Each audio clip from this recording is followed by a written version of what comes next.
So I got a couple of messages via Instagram with people asking for the recipe for Zanzibar pizza. I'll be first to admit I didn't know what Zanzibar pizza was because I've never been to Zanzibar, believe it or not. I grew up in Mombasa and somehow we just didn't really visit other areas. I did a quick search online and I found a video by Mark Wiens. Wiens?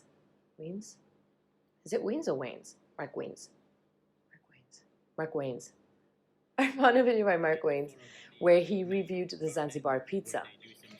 And he did not really like it. He didn't have very good things to say about it, but it's okay. So anyway, after watching this video, I quickly realized that the Zanzibar pizza is basically what I grew up knowing as keema chapati. Since I know how to do keema chapati, I'll show you how to do the Zanzibar pizza.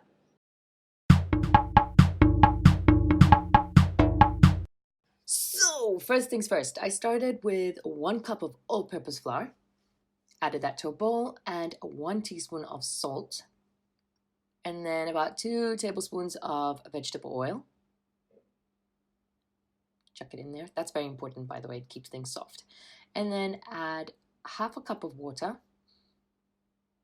You may need less or more depending on your flour, so you're going to have to just eyeball this one. And then you want to just bring everything together, keep kneading until it forms a nice pliable dough. This will take about maybe 10 to 15 minutes. Ta-da! There we go. So it's going to be a bit like springy. If you look on the left, you'll see it springing back. Then you know you're good to go. So next you want to just set it aside, cover and let it rest for about 30 minutes. And after 30 minutes minimum, you want to oil your work surface, very important, and section off the dough into small pieces like I've done here. Then you want to just kind of shape it with your hand into a disc shape. Now, if it rests enough, it's not going to pull back.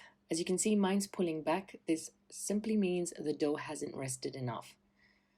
But for sake of saving time, I just went along with it. Yeah.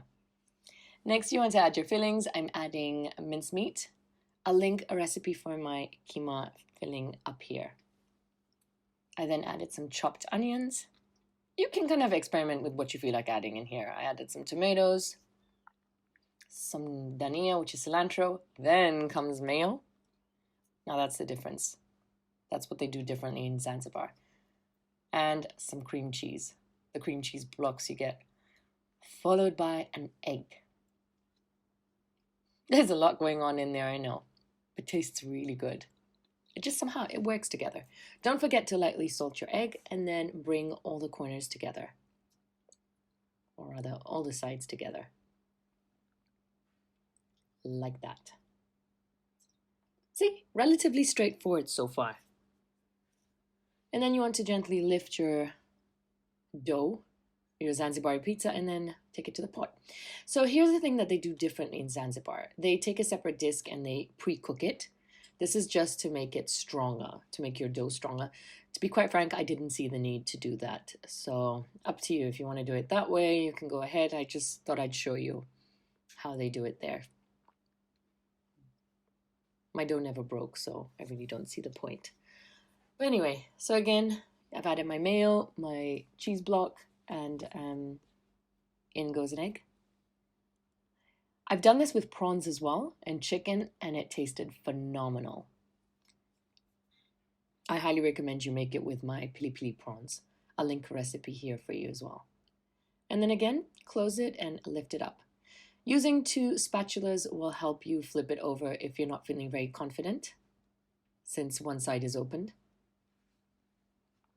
And then just cook it until the egg is cooked through. Should take about maybe 6 to 8 minutes. And that's it. Get some good chili and dip it in. Hope you enjoyed this tutorial. Don't forget to hit subscribe if you haven't joined the Swahili food family yet. The button is right there. I'm going to link the recipe for my keema filling here.